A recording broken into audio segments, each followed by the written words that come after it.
अस्सलाम वालेकुम dear students, my name is Hasan Raza और हम कर रहे हैं क्लास 10 की फ़िज़िक्स। माय डियर स्टूडेंट्स, बहुत हो गई बात रिफ्लेक्शन की।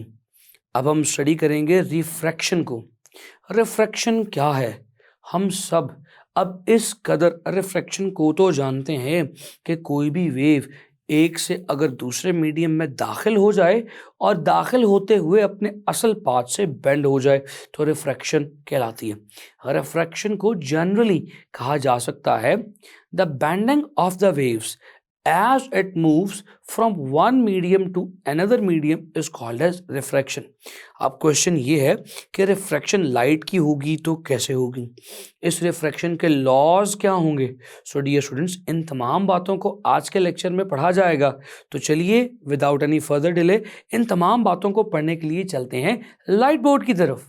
तो डियर स्टूडेंट्स, हमने रिफ्रैक्शन ऑफ लाइट पर बात करनी है, तो चलिए रिफ्रैक्शन को शुरू करते हैं। जैसे कि मैं पहले भी आपसे ये बात शेयर कर चुका हूं कि रिफ्रैक्शन का लफ्ज़ी मतलब है किसी भी वेव का एक मीडियम से दूसरे मीडियम में दाखिल हो जाना। जब कोई भी वेव एक मीडियम को चेंज करके दूसरे मीडियम में चली जाती है तो हम कहते हैं कि ये वेव की रिफ्रैक्शन हो चुकी है। इस रिफ्रैक्शन को हम पहले भी बहुत सारी वेव्स के लिए पढ़ चुके हैं, हम ये बात थोड़ी सी इंट्रोडक्शन में भी कर चुके हैं। अब सवाल ये है कि लाइट की रिफ्रैक्शन कैसी होगी।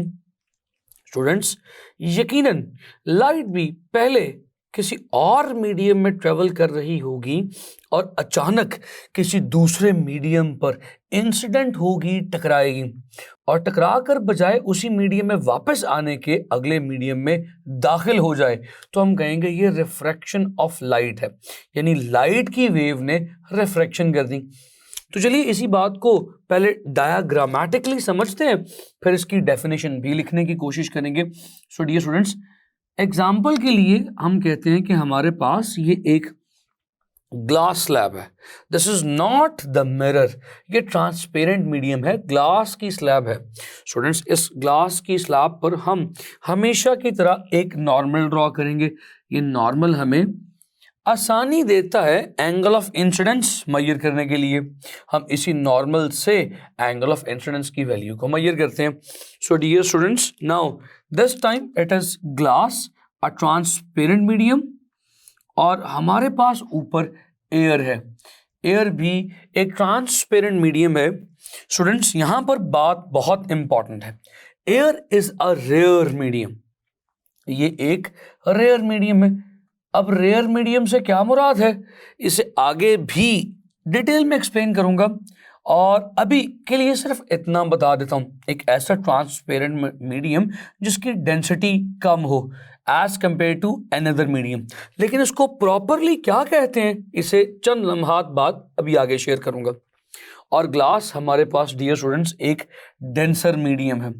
ये डेंसर मीडियम क्यों है, क्योंकि ये एक ऐसा ट्रांसपेरेंट मीडियम है जिसकी डेंसिटी एयर से ज्यादा है। Now students, what will happen, we have got a light ray जो आके इस पॉइंट पे इंसिडेंट की, इस पॉइंट पे टकराई। स्टूडेंट्स, ये लाइट की रे जिस पॉइंट पर टकराई, इसने इस नॉर्मल के साथ जो एंगल फॉर्म किया वो एंगल ऑफ इंसिडेंस है, और ये लाइट की रे इंसिडेंट रे कहलाई।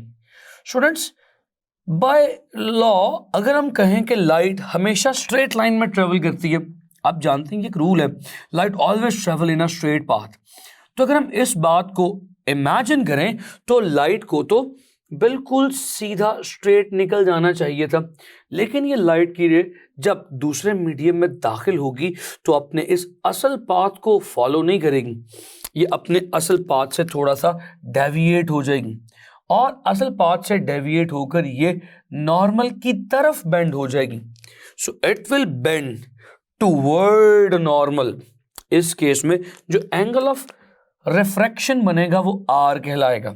सो this angle, the angle with the normal and the refracted ray is called as angle of refraction. तो स्टूडेंट्स, सबसे पहला काम अब हम क्या करने लगे हैं, इस रिफ्रैक्शन के फिनोमिना को डिफाइन करने लगे हैं। The bending of light ray, the bending of light ray as it moves from one transparent medium to another is called refraction of light. तो क्या है जी रिफ्रैक्शन ऑफ लाइट? आप डिफाइन कर चुके हैं, लाइट का एक मीडियम से दूसरे मीडियम में दाखिल होते वक्त अपने असल पाथ से थोड़ा सा बेंड हो जाना रिफ्रैक्शन कहलाता है।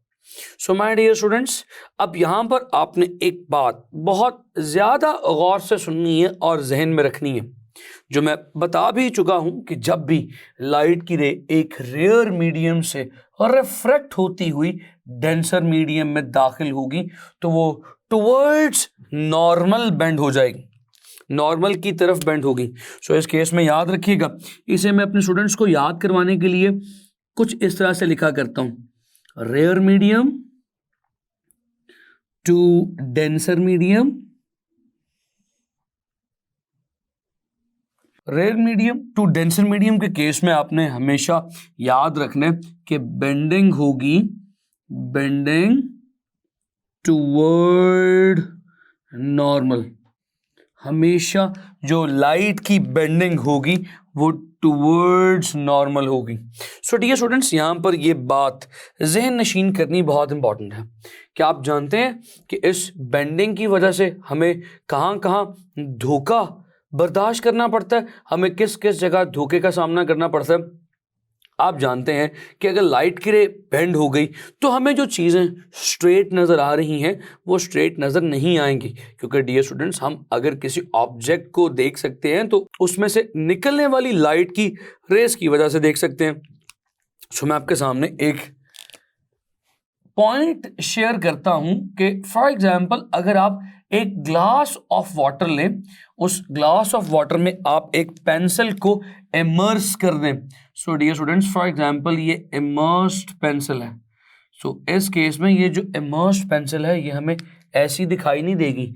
हम जानते हैं कि लाइट की रेज असल में बाहर किसी और पाथ में ट्रेवल कर रही हैं, और जब ये पानी में दाखिल होंगी यानी डेंसर मीडियम में दाखिल होंगी तो अपने असल पाथ से थोड़ा सा बेंड हो जाएंगी। सो डियर स्टूडेंट्स, हमें ये पेंसिल बिल्कुल स्ट्रेट नज़र नहीं आएगी बल्कि अपने असल पाथ से थोड़ी सी बेंड नज़र आएगी। हमें ऐसा लग रहा होगा कि ये पेंसिल जहाँ पर पानी में दाखिल हो रही है वहाँ से क्रैक्ड है, वहाँ से टूटी हुई है।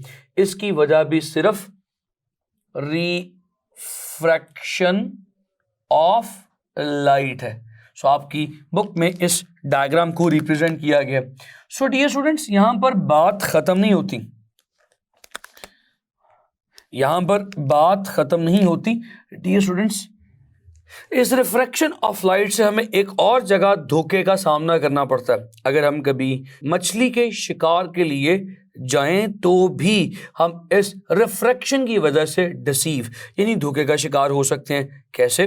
चलिए इस पॉइंट को भी समझने की कोशिश करते हैं। स्टूडेंट्स, फॉर एग्जांपल मेरे पास एक बहुत बड़ा टैंक ऑफ वाटर है और मैं इस टैंक ऑफ वाटर में बाहर खड़ा होकर एक फिश को ऑब्जर्व करने की कोशिश कर रहा हूँ। इस टैंक ऑफ वाटर में ये मेरे पास वाटर का लेवल है। डियर स्टूडेंट्स, बहुत इंपॉर्टेंट है, गौर से देखिएगा। इस वाटर लेवल पर एक नॉर्मल ड्रॉ करते हैं। हम कहते हैं कि अगर कोई मछली मौजूद हुई यहाँ पर, let's say this is some object, maybe a fish, ये एक फिश है जो हम यहाँ पर ड्रॉ करने की कोशिश कर रहे हैं। स्टूडेंट्स, इससे जो लाइट निकल रही होगी, जो हमारे आंखों तक जा रही होगी, वो किस तरह होगी? गौर से सुनिएगा। हमने कहा था कि जब भी लाइट गिरे रेयर मीडियम से डेंसर मीडियम में आएगी तो टुवर्ड्स नॉर्मल बेंड होगी। अब इस केस में इस मछली को हमने देखना है, तो इस मछली को कैसे ऑब्जर्व करेंगे? मैं आपको बता चुका हूं कि हम किसी भी चीज़ को उस सूरत में देख सकते हैं जब उससे निकलने वाली लाइट की रेज हमारी आंखों में पड़े। तो स्टूडेंट्स, इससे निकलने वाली लाइट की रेज कैसे ट्रेवल करेंगी? ये लाइट की रे कुछ इस तरह से निकलेगी स्टूडेंट्स और टकराएगी। अब आप इस रिफ्रैक्शन के फिनोमेना को थोड़ा सा ऑपोजिट वे में सोचिए। जब लाइट की रे रेयर मीडियम से डेंसर मीडियम में जाती है तो टुवर्ड्स नॉर्मल बेंड होती है। अब लाइट की ray dear students from denser medium to rare medium travel कर रही है। अब क्या होगा dear students, it will bend away from normal, ये अवे फ्रॉम नॉर्मल बेंड हो जाएगी स्टूडेंट्स, कुछ इस तरह, ये इस तरह से बेंड हो जाएगी। सो माय डियर स्टूडेंट्स, जो ऑब्जर्वर है वो इस फिश को कहां पे ऑब्जर्व कर रहा होगा, क्योंकि ऑब्जर्वर यानी देखने वाला शख्स आप और मैं ये बात जानते हैं कि लाइट तो हमेशा स्ट्रेट पाथ में ट्रेवल करती है, तो हमें फील होगा कि ये फिश यहां मौजूद है। लेकिन स्टूडेंट्स ये फिश यहां मौजूद नहीं है, ये इससे ज्यादा डीपर डेप्थ पर मौजूद है। तो हमें क्या धोखा हुआ कि लाइट की रे तो स्ट्रेट पास करती है, तो हमें धोखा ये होगा कि शायद लाइट की रे इस डेप्थ से जहां पर असल है उससे ऊपर मौजूद है। सो डियर स्टूडेंट्स, हमेशा याद रखिएगा हम धोखे का शिकार हो सकते हैं रिफ्रैक्शन ऑफ लाइट से। जो फिश होगी हमें इस पॉन्ड से, इस वाटर टैंक से या किसी रिवर से या किसी भी वाटर बॉडी से बाहर खड़े होके ये फील होगा कि the fish is at the shallower depth than its actual depth because of the refraction of light. Students बहुत सिंपल सा कॉन्सेप्ट था जो मैंने आपके साथ शेयर किया। Students let's move on. अब हम देखते हैं कि इस रिफ्रैक्शन ऑफ लाइट में कौन कौन से लॉज, कौन कौन से प्रिंसिपल्स और कौन कौन से रूल्स फॉलो होंगे। आपको याद होगा हमने इसी तरह से रिफ्लेक्शन ऑफ लाइट के लिए भी चंद रूल्स और प्रिंसिपल्स को स्टडी किया था। Now let's talk about refraction of light. इसके लिए भी कुछ लॉज, कुछ प्रिंसिपल्स हैं, इन्हें हम लॉज ऑफ रिफ्रैक्शन कहते हैं। Students what are the laws of refraction? Laws of refraction क्या है? सबसे पहला लॉ बिल्कुल लॉ ऑफ रिफ्लेक्शन ही की तरह का है। स्टूडेंट्स हमने उसमें क्या कहा था? All rays of light, the incident ray, the normal and the refracted ray lies at the same point। Students यहां पर भी गौर करें तो ऐसा ही है कि ये तीनों इंसिडेंट, रिफ्रैक्टेड और नॉर्मल एक ही पॉइंट पर लाए करते हैं, एक ही प्लेन पर लाए करते हैं। सो इसे यहां पर लिख देते हैं all rays IE means that is कौन कौन सी रेज? Incident ray, refracted ray and normal lies on the same plane and same point, और ये एक ही पॉइंट पर मीट करते हैं। तो they meet on the same point and they lies in a same plane. So dear students now you can see एक ही plane पर, एक ही सरफेस पर तीनों रेस मीट कर रही हैं, एक ही प्लेन पर ये तीनों सरफेस मौजूद हैं। स्टूडेंट्स इससे आगे मूव कीजिए। ये तो फर्स्ट पोस्टुलेट या first point of law of refraction है। What is the second point? आपको याद होगा, बहुत इंपॉर्टेंट बात करने लगा हूं, हमने रिफ्लेक्शन के लिए ये शर्त, ये कंडीशन रखी थी कि angle of incidence must be equal to the angle of reflection. लेकिन स्टूडेंट्स ये रिफ्रैक्शन के केस में दुरुस्त नहीं है। हमेशा एंगल ऑफ इंसिडेंस का एंगल ऑफ रिफ्रैक्शन के बराबर होना किसी सूरत भी जरूरी नहीं है। तो मैं यहां पर यह बात पहले ही क्लियर करना चाहता हूं कि ये बिल्कुल भी जरूरी नहीं है कि एंगल ऑफ इंसिडेंस कभी भी एंगल ऑफ रिफ्रैक्शन के इक्वल हो। अब इसका कतई तौर पे ये मतलब भी नहीं है कि कभी भी बराबर नहीं होगा, किसी केस में हो सकता है कभी बराबर हो जाए, लेकिन जरूरी नहीं है। This angle of incidence is not going to be equal to angle of refraction in all the cases। so ये इसका दूसरा पॉइंट कभी भी नहीं होगा। स्टूडेंट्स इसका दूसरा पॉइंट बहुत इंटरेस्टिंग है, चलिए मैं आपके साथ शेयर करता हूं। The second point says that ratio of sine of angle of incidence to the sine of angle of refraction is always a constant. Students ये बहुत इंटरेस्टिंग चीज है. Ratio of sine of angle of incidence to the sine of angle of refraction is always a constant. इसको mathematical form में लिखना चाहेंगे? चलिए इसको पहले मैथमेटिकल फॉर्म में लिखते हैं, फिर इसको एक्सप्लेन करते हैं. मैथमेटिकल फॉर्म में कैसे लिखेंगे? Sine of angle of incidence. Sine एक ट्रिग्नोमेट्रिक रेशियो है, अगर एंगल बन रहा हो तो उसका साइन लिया जा सकता है. Sine of angle of incidence over sine of angle of refraction is always a constant. ये हमेशा एक कांस्टेंट वैल्यू आएगी. इसका मतलब क्या? पहले मैं आपको इसका मतलब सिखाता हूं, फिर इसका ओरिजिन सिखाऊंगा. स्टूडेंट्स इसका मतलब ये है, हो सकता है यहां पर कोई एंगल ऑफ इंसिडेंस बन रहा हो और कोई एंगल ऑफ रिफ्रैक्शन बन रहा हो.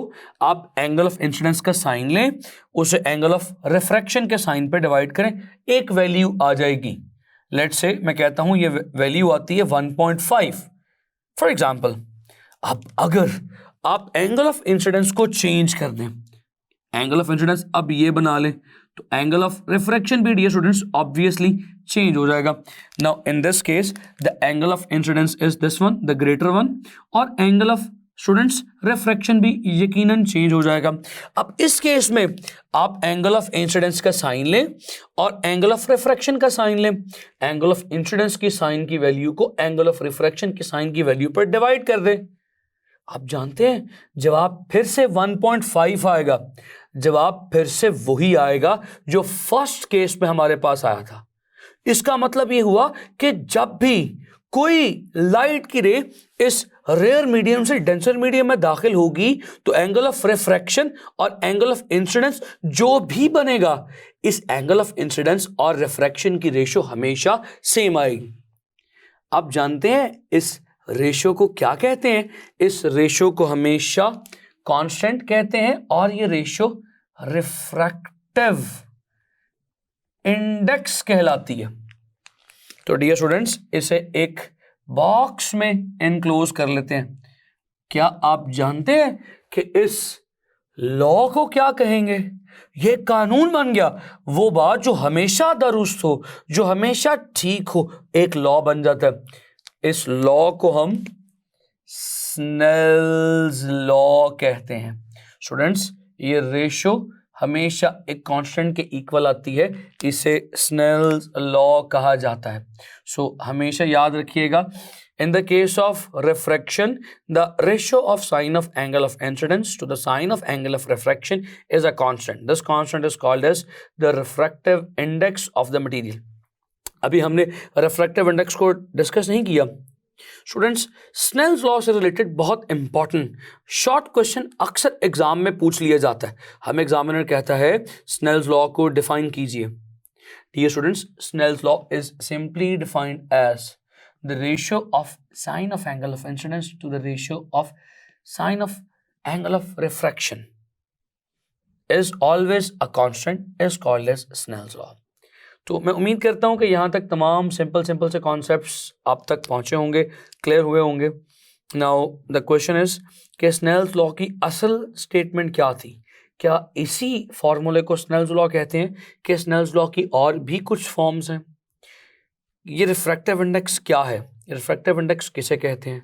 और जो मैंने इस लेक्चर के आगाज़ में एक पॉइंट रखा था कि रेयर मीडियम से क्या मुराद है, क्या होता है रेयर मीडियम, और डेंसर मीडियम से क्या मुराद है, डेंसर मीडियम क्या होता है, इन तमाम सवालात को अभी अपने ज़हनों में रखें.